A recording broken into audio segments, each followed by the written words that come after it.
Welcome back to my channel. What unfolded inside that courtroom was more than a legal battle. It was a reckoning. The sound of the gavel crashing down echoed like thunder through the packed room. "All rise!" the bailiff barked, voice sharp and cold as the winter wind outside. Every person stood, not just out of respect, but because everyone knew this wasn't a trial. It was a war. At the center of it all stood Christine Brown, back straight, chin high, and eyes burning. Not with tears, not with fear, but with fire. Next to her, her attorney. Calm, collected, a quiet sniper armed with evidence. Across the aisle sat Robyn Brown, pale, trembling, clutching her purse as though it held the last thread of her control. The empty chair beside her screamed louder than words. Kody wasn't there. "Court is now in session," the judge said, eyes scanning the file in front of her. Christine rose. "Your Honor," she began, her voice steady, grave. "We are here today because a secret buried in ink has torn this family apart." Robyn flinched. Christine stepped closer. A will was hidden. A legacy was stolen. And someone, her gaze locked on Robyn, someone who was never meant to have it, took everything. Cut to flashback 2 years earlier. A small cabin in Wyoming. Snow piled high against the windows while grief settled heavier than the cold. Kody's mother had passed. No cameras, no chaos, just silence. Christine, Janelle, Mary, and yes, Robyn, all gathered that day. Kody stayed outside, whispering into his phone, away from the mourning. Inside, the wives spoke softly of the estate, not about money, but legacy. The cabin, the land, and a safety deposit box rumored to hold heirlooms and a letter from Kody's grandfather. "I remember asking Robyn if she'd seen anything," Christine told the court, her voice slow and low. She said no, said she didn't even know where his mother kept her papers. Christine paused. But 3 weeks later, she came back with a will. A brand new one. The courtroom gasped. It named Robyn the sole beneficiary of everything. The judge glanced down. "This document?" "Yes, Your Honor," Christine's attorney replied. "And we believe it wasn't written by Kody's mother, but forged." Robyn shook her head violently. "No, that's not true." The judge's voice cut through the noise. "You'll have your chance to respond, Mrs. Brown." Christine sat down slowly. Her hands didn't shake. She had waited years for this moment. Janelle takes the stand. Janelle's calm voice filled the silence. "Kody's mom always believed in fairness," she said. She made it clear everything was to be equal. Her tone sharpened, and yet somehow Robyn ends up with it all. The judge's brow rose. Janelle leaned forward. She said she found the will in an old shoebox. "But I checked that box before." It was empty. And the will she found? Her eyes locked on Robyn.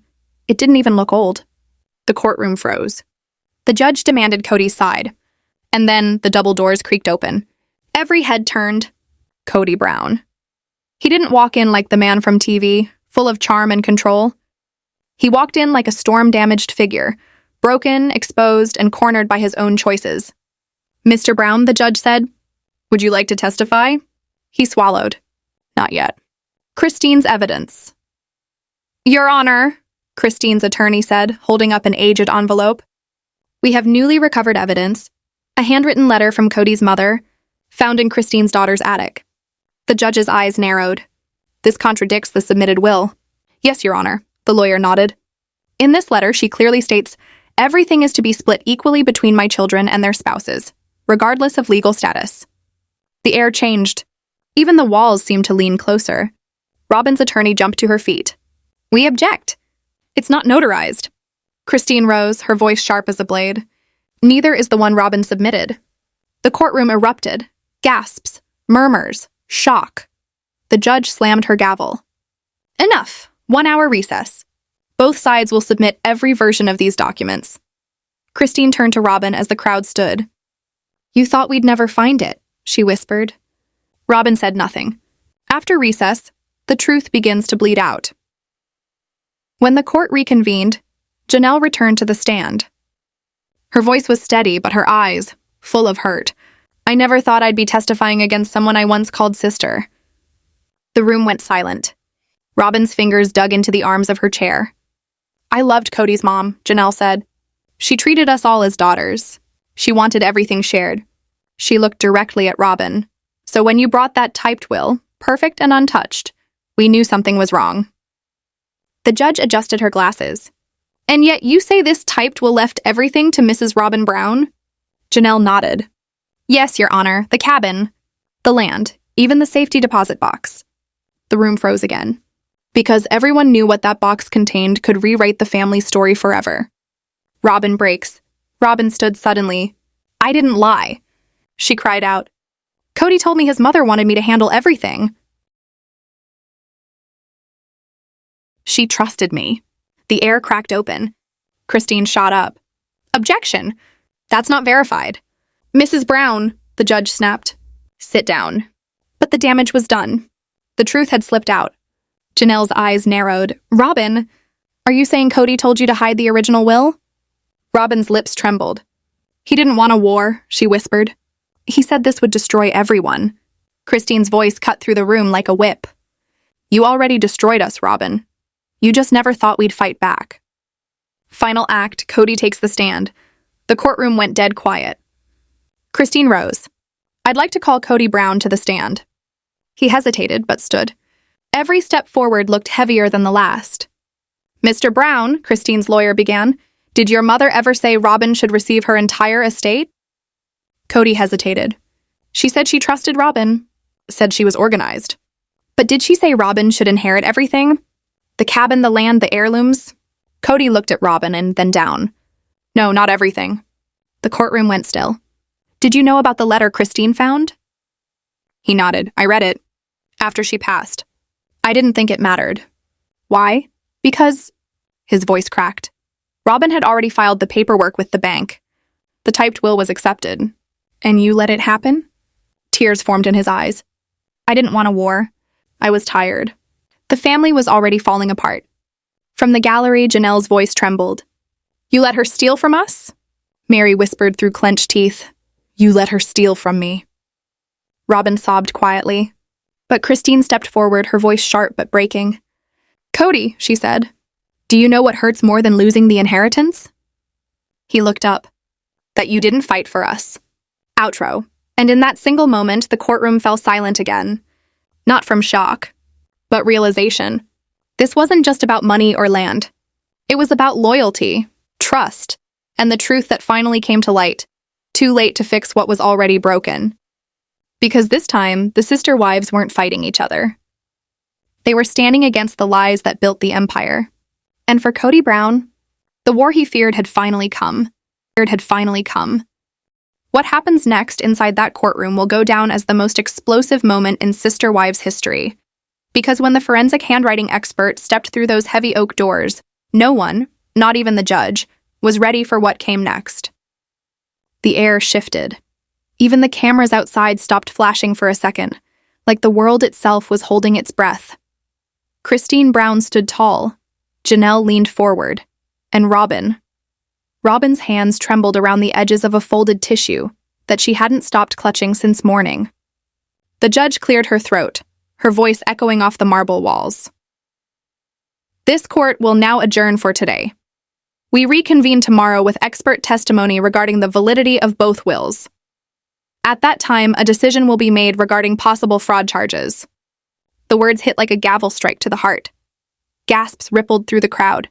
Robyn collapsed into her chair, pale and shaking. Kody buried his face in his hands. Christine didn't move. She stood there, silent, steady, unbroken, as the cameras outside started to roar to life. Flashbulbs popped. Voices shouted questions, but Christine's mind wasn't on the noise. Tomorrow wasn't about fame. Tomorrow was about justice. And Robyn was out of time. The next day, the doors open. The courtroom doors creaked open again the next morning. And this time, it wasn't just the room that fell silent. It was the world watching. Christine's breath hitched. Janelle's hope trembled. Mary's rage simmered under her calm expression. And Robyn's dread filled every corner of the courtroom like smoke. Because walking through those doors was Kody Brown, the man who had once held their world together, and then shattered it. Gone was the charm, the smile, the camera-ready bravado. No leather jacket, no swagger, just a man walking toward his own reckoning. The judge looked up. Mr. Brown, you've been subpoenaed for direct testimony. Please take the stand. He nodded once. No words, no excuses. The quiet had weight now. Years of history, betrayal, and buried truth pressing down on everyone in that room. He raised his right hand, swore to tell the truth, and then sat, surrounded by the women who once called him husband. Direct testimony. Christine's attorney approached first, calm, controlled, surgical. Mr. Brown, let's begin simply. Were you aware that your mother had written more than one document outlining her final wishes? Kody blinked, his throat tightened. I was aware of one, the typed version, the one Robyn submitted. Christine's eyes narrowed. And, were you ever shown the handwritten letter my client found? The one where your mother requested an equal split of her estate among all wives? He paused.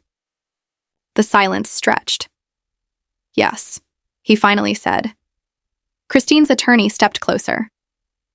But you disregarded it because it wasn't notarized, correct? Kody's jaw clenched. Robyn told me the bank needed something formal, something typed. Janelle scoffed under her breath. And you didn't question that? The attorney pressed. I was grieving, Kody muttered. I trusted her. Christine's chair scraped back. She stood. Grieving? You call letting Robyn erase our children's inheritance grieving? The judge slammed her gavel. Mrs. Brown, please sit down. Kody didn't look up. The guilt hung off him like a chain. Mr. Brown, the attorney continued, did you ever instruct Mrs. Robyn Brown to conceal any documents from the others? Kody's voice was low. I told her not to make it messy. Christine's voice cut through the silence. Messy? You call betrayal messy? The courtroom erupted. Gasps, whispers, the sound of history breaking open. The revelation. Mr. Brown, the attorney, said, did your mother ever discuss how she wanted her assets divided? Kody nodded faintly. She said she wanted it shared. She told me, don't let this turn into a war. Keep it equal. The lawyer's tone sharpened. Yet you allowed Robyn to file a will that made her the sole heir. Kody swallowed hard. I didn't think I had a choice. She'd already gone to the bank. Said it was notarized after the fact. The lawyer's next question sliced through the air. Do you believe your mother's signature on that will is real? Silence. Then, I don't know anymore, Kody said quietly. The forensic expert takes the stand. The judge nodded to the bailiff. Call the expert witness. A tall man in a charcoal suit stepped forward, his expression calm. Too calm. Because what he was about to reveal would destroy everything. I have reviewed both documents, the expert began. The typed will submitted by Robyn Brown, and the handwritten letter discovered by Christine Brown. The judge leaned forward. And what did you find? The expert adjusted his glasses. The typed document includes a signature that appears forged. Gasps broke the air. Christine's hands shook, but this time, from relief. Robyn's knuckles turned white as she clutched the table. The expert continued, voice steady and devastating. It shares nearly identical characteristics with known samples of Robyn Brown's handwriting. A wave of disbelief flooded the room. Murmurs, shock, tears. And the handwritten letter? The judge asked. He nodded. It is consistent with Kody's mother's known writing style. Natural ink aging, uneven pressure, personal notes, all authentic. The handwritten document is genuine. Robyn's collapse. The judge turned to Robyn. Mrs. Brown, would you like to respond? Robyn's lips trembled. Her voice cracked. I didn't forge anything, she whispered. I just typed what she said. She told me things. She trusted me. But you submitted it as a legal will? The judge reminded her. Robyn's breath quickened. I didn't think they'd find the other one, she cried suddenly, panic rising. I didn't think it would matter. Kody stared straight ahead, silent. For the first time in years, he had nothing to say. Mary stood in the gallery, her voice trembling with fury. Do you have any idea what this did to us, Robyn? You made us look greedy. You made us look heartless. And you called that family? Robyn broke down, sobbing into her hands. But this time, no one comforted her. The judge's announcement. The judge looked down at her notes. Her voice was calm, but her eyes burned. This court recognizes the forensic testimony presented, she said. And based on this evidence, we have significant reason to believe that the typed will submitted by Mrs. Robyn Brown was altered, possibly with intent to mislead. Robyn's attorney shot up. Your Honor, my client never intended to deceive. Enough, the judge snapped. This court is considering a motion to freeze all assets currently under Mrs. Brown's name pending investigation. We will reconvene to determine if criminal charges are warranted. The courtroom exploded into whispers. Christine closed her eyes, finally breathing. A crack in the walls Robyn had built. Justice, at last, was beginning to break through. Kody's confession. Kody stood slowly. May I speak? The judge nodded. He looked at Christine, at Janelle, at Mary, and finally at Robyn. I failed you, he said softly. All of you. I thought silence would keep the peace. I thought letting Robyn handle things would make it easier, but all I did was let her take what wasn't hers, and I didn't stop it. Janelle's eyes filled with tears she refused to let fall. Christine gave a bitter smile. You're sorry now? She said quietly. I am, Kody answered. She nodded slowly. That doesn't fix what's been broken. No, Kody said, but maybe it's a start. Outro, the aftermath. Outside, reporters shouted questions into the storm. Inside, silence settled over the wreckage of a family. The judge struck her gavel one final time. This court will recess for 48 hours. We will reconvene after financial discovery. Christine leaned back in her seat. She wasn't done yet, not by a long shot, because next, they were bringing in the bank records. And what they uncovered next would shake the very foundation of the Brown family forever. Across from them, Christine, Mary, and Janelle were done waiting. The truth wasn't trickling out anymore. It was a flood, ready to sweep everything in its path. All rise! The bailiff barked, his voice slicing through the courtroom. The judge returned to the bench, a tower of documents stacked before her higher than yesterday. Court is now in session. Christine's lawyer stepped forward, eyes sharp, voice steady. Your Honor, today we call our financial forensic specialist. His analysis will show that not only was the will forged, but that substantial sums of money and property were transferred immediately after its submission, without the knowledge or consent of the other family members. The judge nodded. Proceed. The room held its breath. Robyn's hidden accounts, her secret transfers, it was all about to surface. The financial analyst stepped forward, a clean-cut man in a gray suit carrying folders and a laptop like a soldier marching into battle.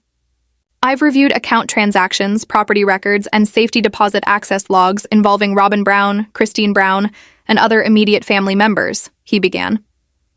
In the week following the submission of the will filed solely by Robyn Brown, over $82,000 was moved from joint family accounts into a personal account belonging to Robyn. Robyn flinched. Christine's jaw tightened. The investigation also revealed a second account, opened under the name R. Sullivan, 3 days before the will was submitted. It was later linked to a safety deposit box withdrawal using Robyn's legal ID. The judge raised an eyebrow. So she accessed the family safety deposit box under an alias? The analyst nodded calmly. Technically, yes. The alias was only for the account name, but the ID matched Robyn's. Surveillance footage confirms it. The judge turned to Robyn's lawyer. Do you intend to dispute this? The lawyer stammered. We haven't seen this footage.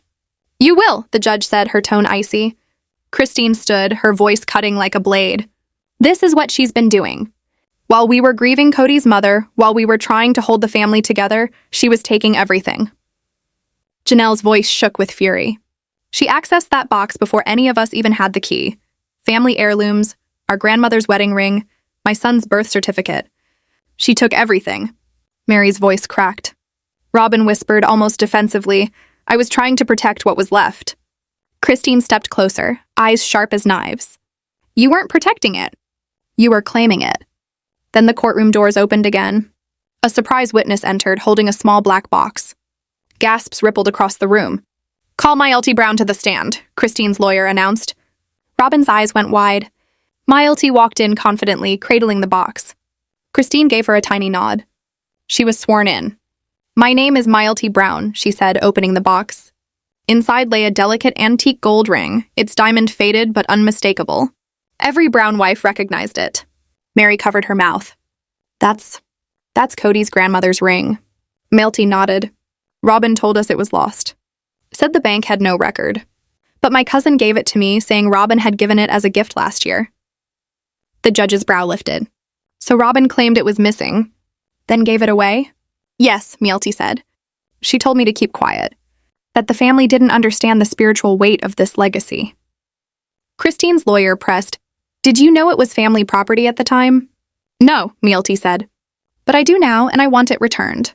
Robyn's face drained of color. Tears ran down her cheeks, but there was no remorse, only the look of someone trapped. Christine's eyes didn't leave her. The hawk had been patient long enough. The judge turned to Kody. His silence could no longer protect anyone. "Mr. Brown," the judge said sharply, "you allowed this. You signed bank documents. You were present during the safety deposit visit. You cannot claim ignorance." Kody rose slowly, exhaustion etched into his face. "I know. I didn't want to believe Robyn could do this. She told me the others were bitter, that they wanted to punish her because I chose her in the end." Christine's whisper cut through the tension. "You chose her a long time ago, but you let her bury the rest of us with your mother." The judge raised her hand. "Do you confirm your role in approving the transfer of funds?" Kody nodded. "Yes. But I didn't read everything. I was distracted." His gaze shifted to Robyn, then to Christine, Mary, and Janelle.